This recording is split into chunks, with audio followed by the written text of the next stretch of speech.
ഇന്ത്യയിലെ മുസൽമാന്റെ രാജ്യസ്നേഹം വളക്കാൻ മോദിയുടെ കയ്യിൽ ഏത് മറ്റോടത്തെ അളവുകോലാണോ ഇരിക്കുന്നത്? മോദിയുടെ കയ്യിൽ അളവുകോലുണ്ട് പോലും ഇന്ത്യയിലെ മുസ്ലിങ്ങളുടെ രാജ്യസ്നേഹം വളക്കാൻ. മോദി അല്ലായാട് അപ്പം വളർന്നിട്ടില്ല ഇന്ത്യയിലെ മുസ്ലിങ്ങളുടെ രാജ്യസ്നേഹം വളക്കാൻ. പണ്ഡിറ്റ് ജവഹർലാൽ നെഹ്റു അവിടെ വന്നു, ഓരോ തൊഴിലാളികളെയും വിളിച്ചു ചോദിച്ചു. അവിടെ മമ്മൂഞ്ഞും പൂക്കുഞ്ഞും രാമഭദ്രനും ഗോവിന്ദനും ഒക്കെ ഉണ്ടായിരുന്നു. പക്ഷേ ഒരു പൂണൂലിട്ടവനെയും കണ്ടില്ല. ഓം ഗ്രീം ക്രാന്തി പറഞ്ഞാലൊന്നും ഇന്ത്യ ഉണ്ടാകത്തില്ല. ഏതോ ഒരു പട്ടന് പാളത്താറ് ഉടുത്ത് ഏതോ ഒരു സ്ഥലത്ത് നിന്നൊരു കൊച്ചു കോടാരി എടുത്ത് തെക്കോട്ടെറിഞ്ഞപ്പോൾ കടലെല്ലാം മാറി കരയായി കേരളം ഉണ്ടായെന്നുള്ളത് നിന്റെ അച്ഛനെ പഠിപ്പിച്ചാ മതി. ബഹുമാന്യരായ മതപണ്ഡിതന്മാർ ഇവിടെ സന്നിഹിതരായിട്ടുണ്ട്. നിങ്ങളുടെ ഒന്നും സേവനങ്ങളെ ഇക്കാര്യത്തിൽ ലാഘവമായി കണ്ടുകൊണ്ടല്ല ഞാൻ പറയുന്നത്. പക്ഷേ അദ്ദേഹത്തിൻ്റെ സേവനം നമുക്ക് തള്ളിക്കളയാൻ, അദ്ദേഹത്തെ ഈ രാജ്യത്തെ വർഗീയ ശക്തികൾ ഉന്മൂലനം ചെയ്യാൻ വേണ്ടി ബോംബെറിഞ്ഞ് കൊല്ലാൻ ശ്രമിച്ചപ്പോൾ അദ്ദേഹത്തിൻ്റെ കാല് നഷ്ടപ്പെട്ട് അദ്ദേഹം മെഡിക്കൽ കോളേജിൽ ഈ തിരുവനന്തപുരം മെഡിക്കൽ കോളേജിൽ ചികിത്സയിലായിരുന്നപ്പോൾ അദ്ദേഹത്തെ ഞാൻ ചെന്ന് കാണുകയുണ്ടായി. വർഷങ്ങൾക്ക് ശേഷമാണ് ആ കേസിലെ ഒരു പ്രതി RSSകാരനായ ഒരു പട്ടികജാതിക്കാരനാണ്. എൻ്റെ അച്ഛൻ്റെ ഒരു അനുയായിയുടെ മകനാണ്. അയാൾ ഒരിക്കൽ എന്നെ സമീപിച്ച് പറഞ്ഞു, ആ ക്രൈംബ്രാഞ്ച് DYSP പട്ടികജാതിക്കാരനായ ഇന്ന ആളിനോട് വിളിച്ചു പറഞ്ഞ് എന്നെ ആ കേസിൽ നിന്ന് ഒഴിവാക്കണമെന്ന് പറഞ്ഞു. ഞാൻ ആകെ മാനസിക സംഘർഷത്തിലായി. ഞാൻ എങ്ങനെ ഇത് വിളിച്ച് ശുപാർശ ചെയ്യും? എങ്ങനെ ഇത് അബ്ദുൽ നാസർ മദനിയോട് പറയും? പക്ഷേ നീതിമാനായ സത്യസന്ധനായ അബ്ദുൽ നാസർ മദനി അദ്ദേഹത്തെ ബോംബെറിഞ്ഞ് കൊല്ലാൻ ശ്രമിച്ച, നമുക്ക് വേണമെങ്കിൽ കസ്മലന്മാരെന്നും ഭീകരന്മാരെന്നും രാജ്യദ്രോഹികളെന്നും ഒക്കെ വിശേഷിപ്പിക്കാവുന്ന ആ ആളുകളെ ദയ കൊടുത്ത് നിർദ്ദയം അവരെ കേസിൽ നിന്ന് ഒഴിവാക്കണമെന്നാണ് കോടതിയോട് ആവശ്യപ്പെട്ടത്. ഇത്രയും സത്യസന്ധനായ ഒരു മനുഷ്യനെ അന്യായമായി നീതിരഹിതമായി അദ്ദേഹത്തെ ജയിലിൽ പാർപ്പിച്ചിരിക്കുകയായിരുന്നു. ആദ്യം കോയമ്പത്തൂർ ജയിലിലും പിന്നീടിപ്പോൾ കർണാടകത്തിലെ ജയിലിലും. മരിക്കുന്നത് വരെ ഈ മനുഷ്യനെ ജയിലിലിട്ട് പീഡിപ്പിക്കാനാണോ നിങ്ങളുടെ ഉദ്ദേശം? മാറി മാറി വന്നിട്ടുള്ള കേന്ദ്ര ഗവൺമെൻറ്റുകളുടെ, മാറി മാറി വന്നിട്ടുള്ള കർണാടകത്തിലെയും തമിഴ്നാട്ടിലെയും കേരളത്തിലെയും സംസ്ഥാന സർക്കാരുകളുടെ ഈ മര്യാദകേടിന് ഒരറുതി വേണ്ടായോ? ഞങ്ങൾ എന്നും നടന്നിത് ഇങ്ങനെ പ്രസംഗിച്ചാൽ മതിയോ? എന്നും ഈ കാര്യത്തിൽ മനസ്സിലാകുന്നില്ല. പറഞ്ഞ് എന്നോടാണോ? ഇങ്ങനെ പ്രസംഗിച്ചാൽ മതിയോ? നമ്മളെല്ലാം ആലോചിക്കേണ്ട പ്രശ്നമാണ്. എന്നെ മനസ്സിൽ വേദന ഉണ്ടാക്കുന്നത്, ഞാനും ഒരു പൊതുപ്രവർത്തകനാണ്. ഞാനും അദ്ദേഹത്തെ പോലെ സമൂഹത്തിൻ്റെ പിന്നണിയിൽ കിടക്കുന്നവർക്ക് വേണ്ടി പ്രവർത്തിക്കുന്ന ഒരാളാണ്. എൻ്റെ പേരിൽ വേണമെങ്കിലും നാളെ ഒരു കേസെടുക്കാം, അനന്തമായി എന്നെ ജയിലിൽ പാർപ്പിക്കാം. ഇതിവിടെ ഇരിക്കുന്ന ഓരോരുത്തർക്കും ബാധകമാണെന്നുള്ള യാഥാർത്ഥ്യം നാം മനസ്സിലാക്കണം. ഒറ്റ കാര്യം ഞാൻ പറയാം, നിങ്ങൾ വിശ്വസിച്ചാലും ഇല്ലെങ്കിലും അദ്ദേഹത്തിൻ്റെ പേരിൽ കേസെടുത്തത് മുസ്ലിമാണെന്നുള്ള ഒറ്റ കാരണത്താലാണ്, യാതൊരു സംശയവും വേണ്ട. അപ്പം നിങ്ങൾ ചോദിക്കും, ഞങ്ങളുടെ ഒന്നും പേര് രാമോദ്ര കേസെടുക്കുന്നില്ലല്ലോ. ഇതൊരു മുന്നറിയിപ്പാണ്. അതാണ് ഞാൻ പറഞ്ഞത്, അബ്ദുൽ നാസർ മദനി ഒരു പ്രതീകമാണെന്ന് പറഞ്ഞത്. ഈ രാജ്യം ആർക്കും തീരെഴുതി കൊടുത്തിട്ടുള്ളതല്ല. ഈ രാജ്യം ആരുടെയും തറവാട്ട് സ്വത്തല്ല. ഈ രാജ്യം പടുത്തുയർത്തിയ നമ്മൾ ഓരോരുത്തരുമാണ്. ബ്രിട്ടീഷ് അധീനതയിലായ ഈ രാജ്യത്തെ സ്വാതന്ത്ര്യത്തിൻ്റെ വെള്ളി വെളിച്ചത്തിലേക്ക് നയിക്കുന്നതിൽ അതിപ്രധാനമായ പങ്ക് വഹിച്ചിട്ടുള്ളവർ മുസ്ലിങ്ങളാണെന്നുള്ള കാര്യത്തിൽ യാതൊരു സംശയവുമില്ല. സ്വാതന്ത്ര്യ സമരം ഉണ്ടായത് മദ്രസകളിൽ നിന്നുമാണ്. ആ യാഥാർത്ഥ്യം ഇന്ന് ഇന്ത്യ ഭരിക്കുന്നവർ മനസ്സിലാക്കണം. ഞാനൊരു സ്വാതന്ത്ര്യ സമര സേനാനിയുടെ മകൻ കൂടി ആയതുകൊണ്ടാണ് ഞാനിത് പ്രത്യേകിച്ചെടുത്തു പറയുന്നത്. സ്വാതന്ത്ര്യം എന്ന് പറയുന്നത് ബ്രിട്ടന്റെ കൊടി താഴ്ത്തി ഇന്ത്യയുടെ കൊടി ഉയർത്തുന്നത് മാത്രമല്ല, നമുക്കെല്ലാം സ്വച്ഛന്തമായി, നമുക്കെല്ലാം സമ്പൂർണ്ണ സ്വാതന്ത്ര്യത്തോടുകൂടി ജാതി മത വ്യത്യാസമില്ലാതെ നമ്മളെല്ലാം ഭാരതീയരാണെന്ന് അഭിമാന പുരസ്സരം പറയുന്ന ഒരു ദിവസം മാത്രമേ നമുക്ക് സ്വാതന്ത്ര്യമുള്ളൂ. ആ സ്വാതന്ത്ര്യം ഏറ്റുപിടിക്കാനാണ് നമ്മളെല്ലാം ഇന്നിറങ്ങിയിരിക്കുന്നത്. ഒരു വാക്കുകൂടി ഞാൻ പറഞ്ഞ് അവസാനിപ്പിക്കുന്നു. ബഹുമാനപ്പെട്ട ഉസ്താദിൻ്റെ ആരോഗ്യസ്ഥിതി വളരെ പരിതാപകരമാണ്. അദ്ദേഹത്തിൻ്റെ വൃക്കകൾക്ക് കഠിനമായ അസുഖമാണ്. അദ്ദേഹം ഇന്ത്യയുടെ പ്രധാനമന്ത്രിയോ മുഖ്യമന്ത്രിയോ ഒന്നും ആകണമെന്ന് എനിക്ക് ആഗ്രഹമില്ല. ദലിതന് രാഷ്ട്രീയ അധികാരം നൽകണമെന്ന് പറഞ്ഞ്, പീഡിപ്പിക്കപ്പെട്ട ജനങ്ങൾക്ക് രാഷ്ട്രീയ അധികാരം നൽകണമെന്ന് പറഞ്ഞ് കേരളത്തിലാകമാനമുള്ള ഓരോ തെരുവിലും സിംഹഗർജനം ഉയർത്തിയ അബ്ദുൽ നാസർ മദനിയെ നിങ്ങൾ ഒരു പഞ്ചായത്ത് മെമ്പർ പോലും ആക്കണ്ട. പക്ഷേ ഞങ്ങൾക്കൊന്ന് കാണാൻ ഞങ്ങളുടെ നാട്ടിലേക്ക് അയച്ചു തരണം, എൻ്റെ നാട്ടിലേക്ക് അയച്ചു തരണം. അതിനുള്ള സാമാന്യ മര്യാദ BJP സർക്കാരും സംഘപരിവാറും ഇന്ത്യ ഭരിക്കുന്ന മോദിയും കൂട്ടരും മനസ്സിലാക്കണമെന്നാണ് പറയാനുള്ളത്. നീതിബോധമുള്ള കോടതിയാണെങ്കിൽ ആ കാര്യത്തിൽ ഒരു തീരുമാനമെടുക്കണം. സമീപകാല കോടതി വിധികളിൽ പലതിനോടും നമുക്ക് യോജിക്കാൻ കഴിയുന്നില്ല. യോജിക്കുന്നവർ നമ്മുടെ സമൂഹത്തിൽ ഉണ്ടായേക്കാം. ബാബരി മസ്ജിദിന്റെ വിധി ഉൾപ്പെടെ ഞാൻ അംഗീകരിക്കുന്ന വിധികളല്ല, എൻ്റെ സമൂഹം അംഗീകരിക്കുന്ന വിധികളല്ല. പക്ഷേ നമ്മുടെ നാട്ടിലൊരു ചൊല്ലുണ്ട്, ഇതൊക്കെ നമ്മുടെ വിധിയെന്ന്.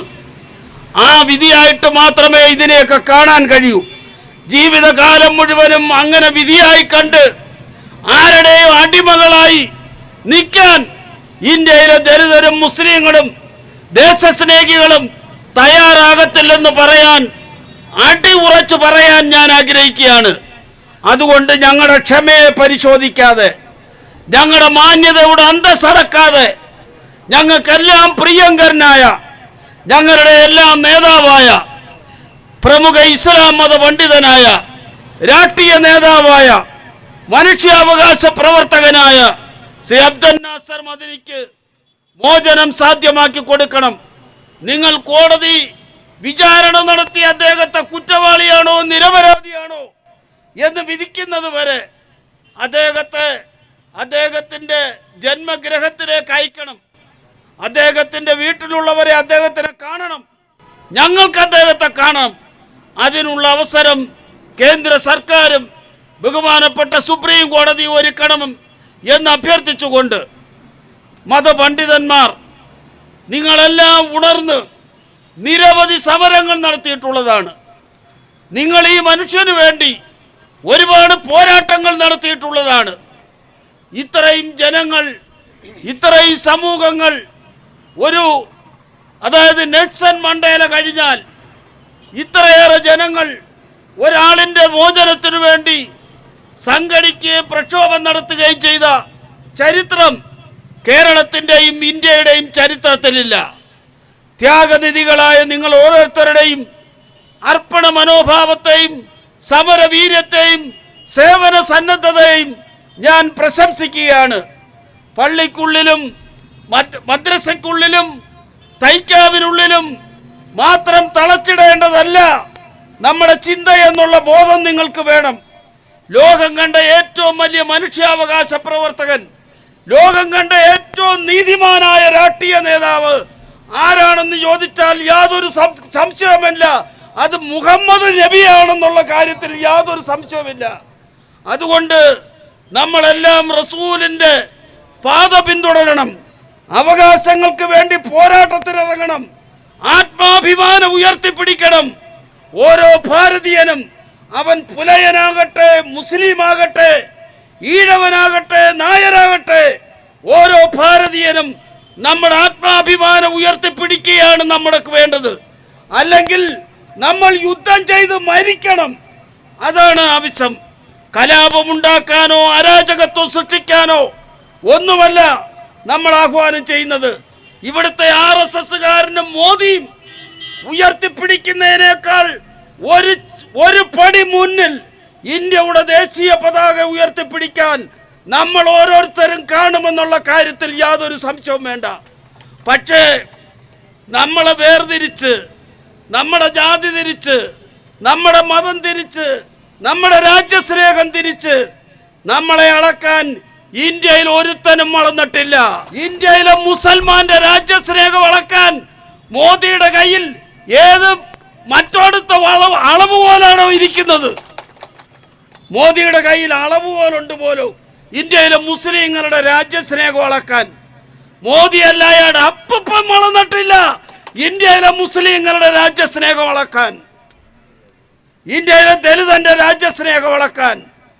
ബ്രിട്ടീഷുകാരൻ ഭരിച്ചു മുടിച്ച ഇന്ത്യയെ ഇന്ന് കാണുന്ന ഇന്ത്യയാക്കി വളർത്തിയെടുത്തത് ഞങ്ങളുടെ കഠിനാധ്വാനമാണ്, ഞങ്ങളുടെ പോരാട്ടമാണ്.